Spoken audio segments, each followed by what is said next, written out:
Remember, you can phone us at any time on the Henry hotline, 1300 66 1010. I'm pretty sure it's the number, isn't it? 1300 Yes, it was a number. That's good. Ed Husic, Labour MP, Josh Frydenberg, Liberal MP, both join us now. Morning to you guys. G'day, how are you? Good morning. How would you argue with Morning, that, Ed. How would you argue with the views of the people?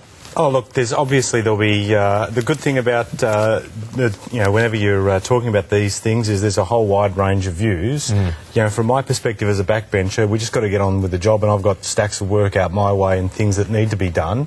But there's no denying that people do. There's a huge sense of frustration, and the PM on the weekend tried to deal with that issue. Yeah. Do you think she left it too late? Do you think she left it too late to deal with it? Because really, nothing has changed.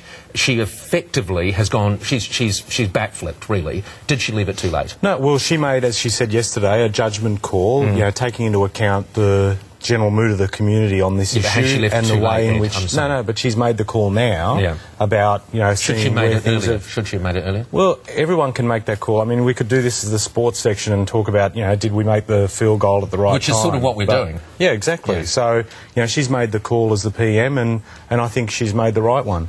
And I think you're doing the right thing too by sitting up the backbenches and just beavering away, actually working for the people. But I think, Josh, there are a lot of people at home who just sit there and say, what is the government actually doing, rather than just fighting to plug the holes in their own ship?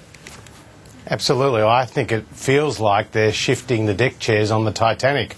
And it's only a question of time before, you know, Ed and his mates will be pushing for Kevin Rudd again, or maybe even the mauler from Maribyrnong, Bill Shorten, will make a move. So I think everyone senses the inevitability about the end of Julia Gillard's Prime Ministership. Yeah. We want to see the inevitability of the end of this government, to be honest. I might talk about Kevin Rudd in just a moment, but very quickly, let's tick through them, Josh. Craig Thompson, what's your view?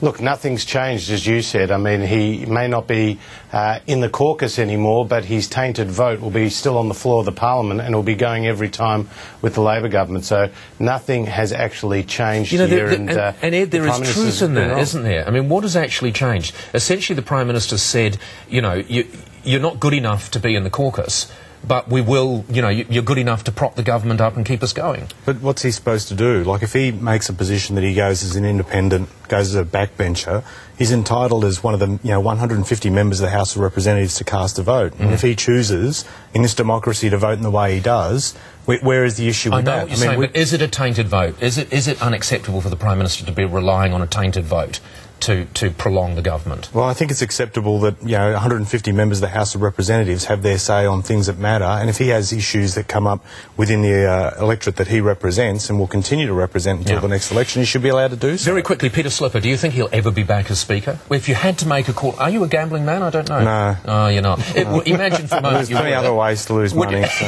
You bet it on Kevin Rudd there, Ed. Boom tish. I think that's the sound effect we're reaching for. Do you think Peter Slipper will ever be back as Speaker? I think it's going to be a lot of time. It just takes too long in terms of the criminal investigations and the civil to, you know, be able to make any poll prediction at this point. I think he's But made... if he had to, like, I would say no. I don't think he'll ever make it back. I reckon it's going to be exceptionally tough. What do you reckon, Josh? Look, I don't think he'll make it back, because these are really serious allegations against him, and again, it goes to the heart of the Prime Minister's judgment, Paul. All right. But can I just make a point? Like, with Peter... Like, I actually think he's been, and I've said this publicly, privately, wherever, he's been a great speaker. Obviously, he's got to be held to account to these other allegations, and he's entitled to defend himself against those allegations.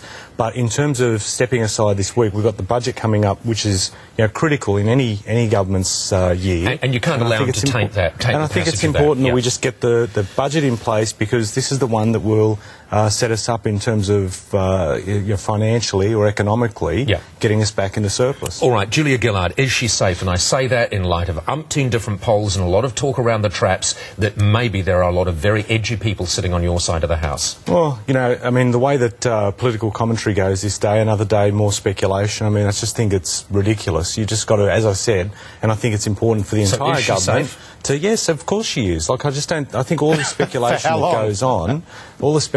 that goes on, you know, as we were talking earlier about what the government's done, you look at it, 300 pieces of legislation. It's not just numbers, it's things across a whole range of areas. But obviously perception is important, and the perception at the moment, Josh, is that there could be a leadership challenge. Absolutely. She's not safe. Don't forget that she turned on Kevin Rudd, and she said just yesterday about Peter Slipper that she was removing a dark cloud from the Parliament. Well, there's still a dark cloud hanging over her leadership. Ed knows that better than anyone else because he's firmly in the Kevin Rudd camp. And look, Kevin wants to come back. Bill Short wants to seize his chance. Stephen Smith is in the mix. It's only a question of time. There are plenty of names there. But Labor correspondent Josh Frydenberg. Kevin Rudd assured us that he wouldn't be back, and I take him at his word. Josh Frydenberg, Ed Husic, thank you both very much for joining us. Paul. Thanks. See you, Josh. Thanks, Paul. See you, mate. Just gone.